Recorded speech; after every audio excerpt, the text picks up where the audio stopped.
like, what are you pointing at? Oh, I see it there. Yeah. Alrighty.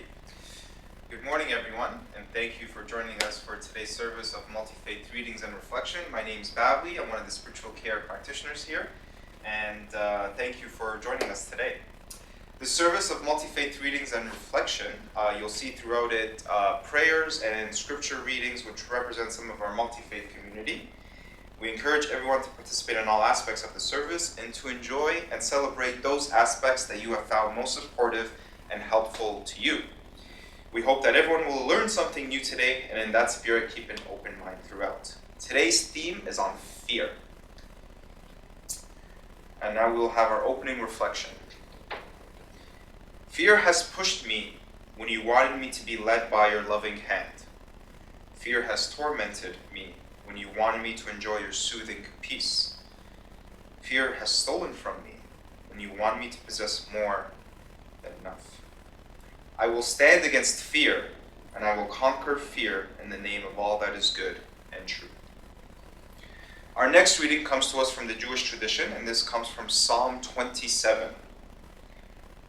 The Lord is my light and my salvation. Whom shall I fear? The Lord is the strength of my life. Of whom shall I be afraid? When the wicked came against me to eat up my flesh, my enemies and foes, they stumbled and fell. Though an army may encamp against me, my heart shall not fear. Though war may rise against me, in this I will be confident.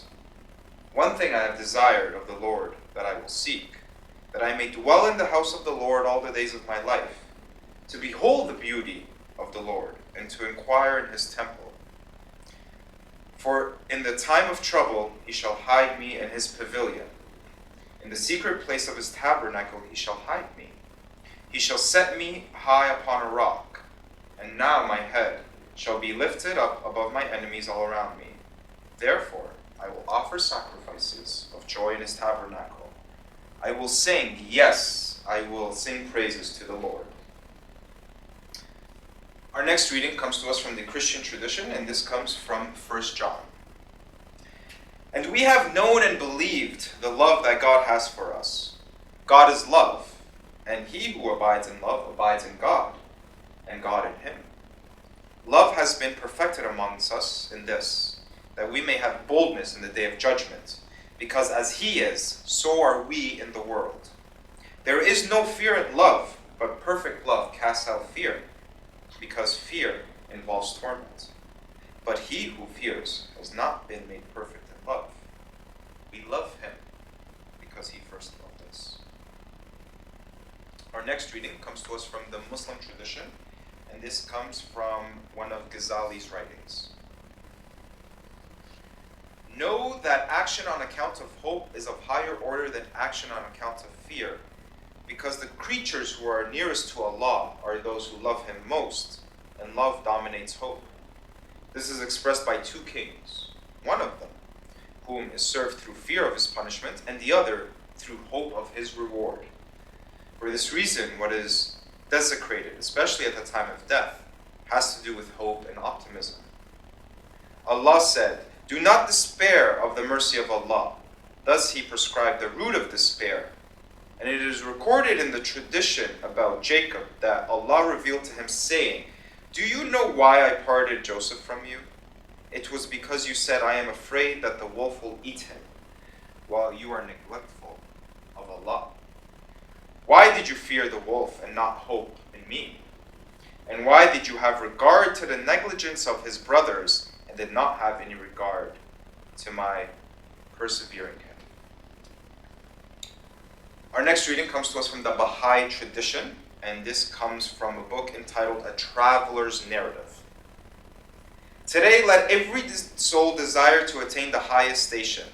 They must not regard what is in them, but what is in God. It is not for them to regard what shall advantage them, but that whereby the word of God, which must be obeyed, shall be upraised. The heart must be sanctified from every form of selfishness and lust.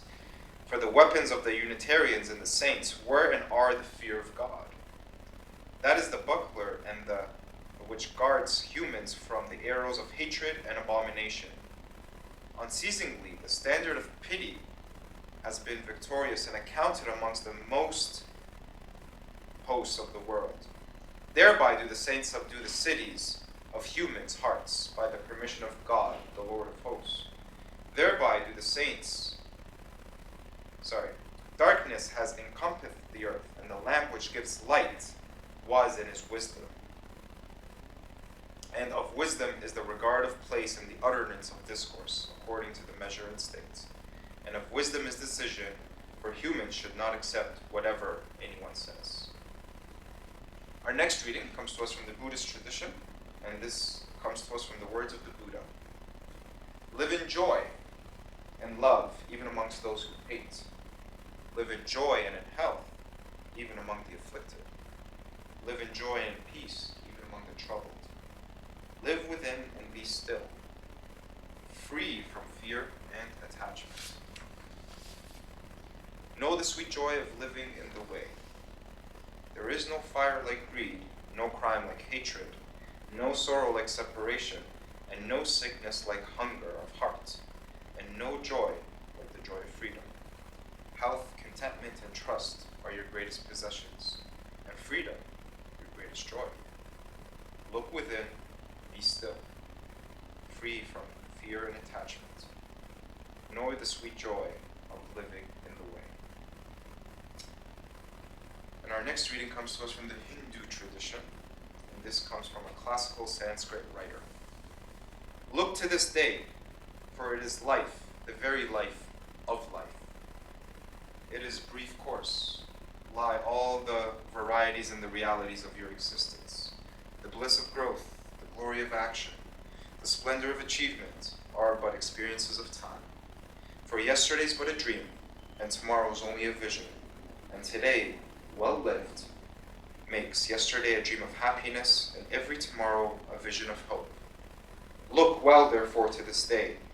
Such is the salutation to the ever-new dawn.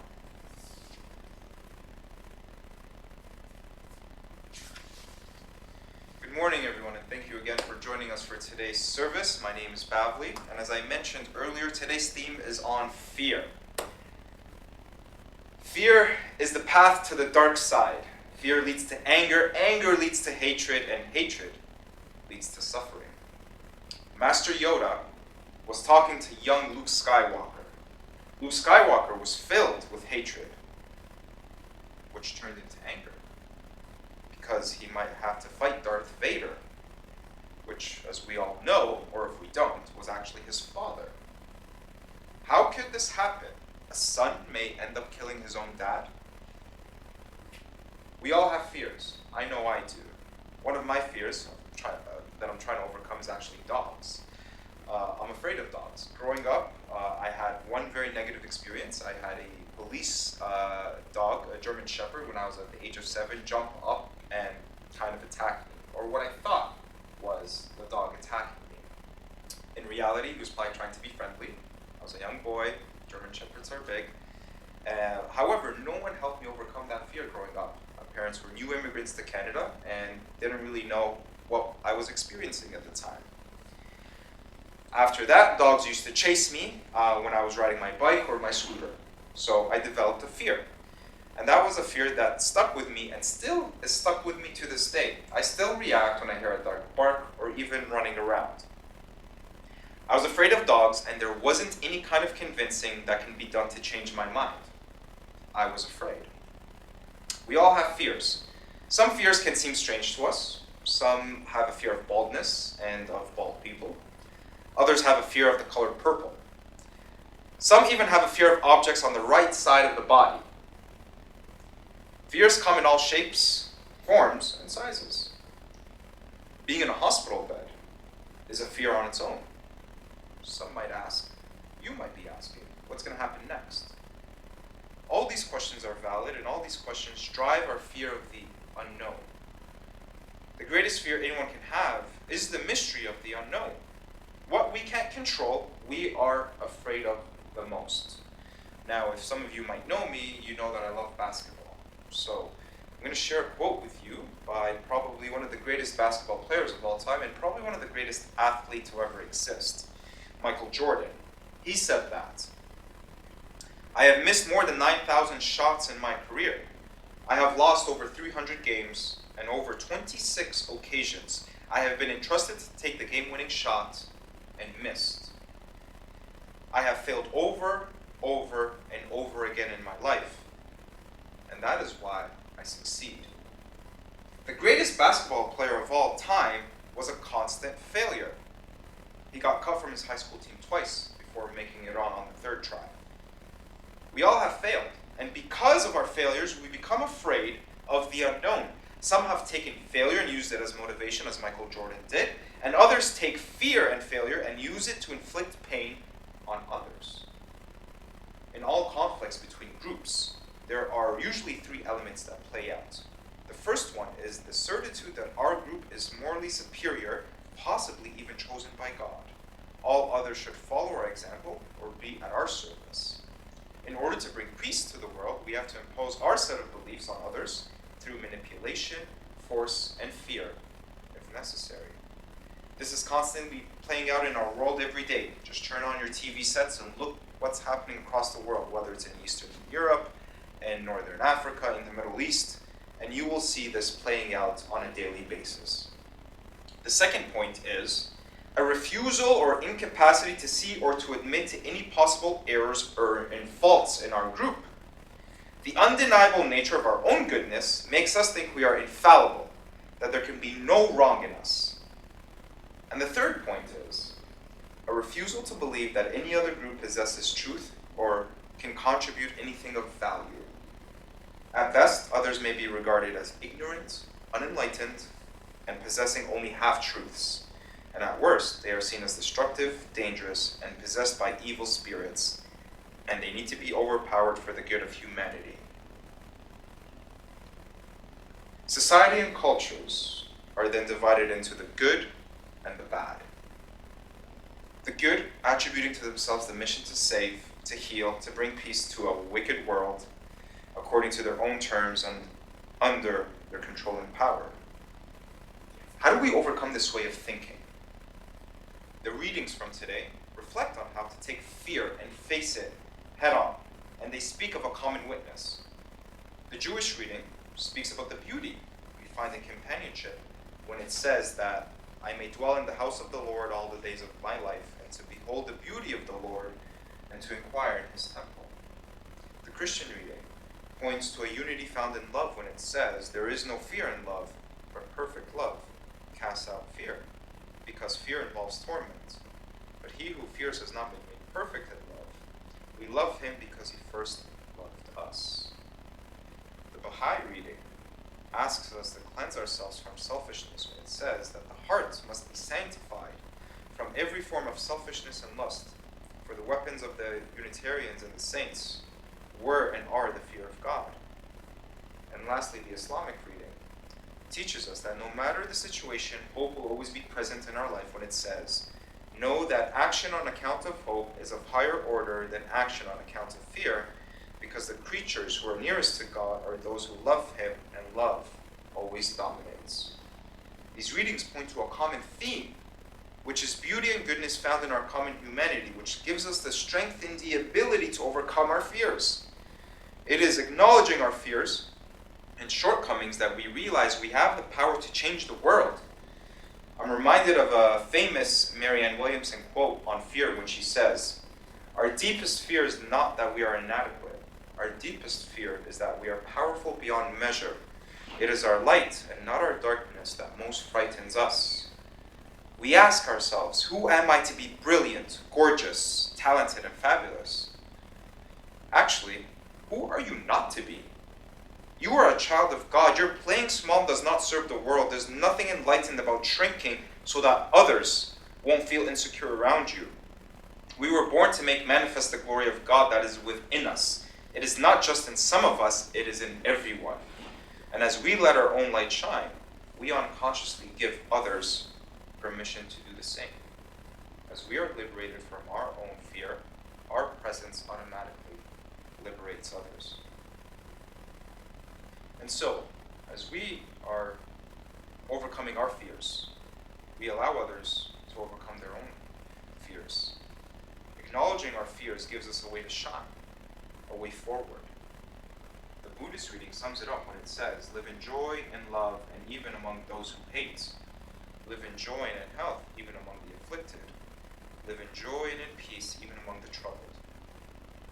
A patient once told me that their greatest fear is not dying, but that their greatest fear is that they have not lived a life that can be reflected through the memories of their loved ones after they're gone.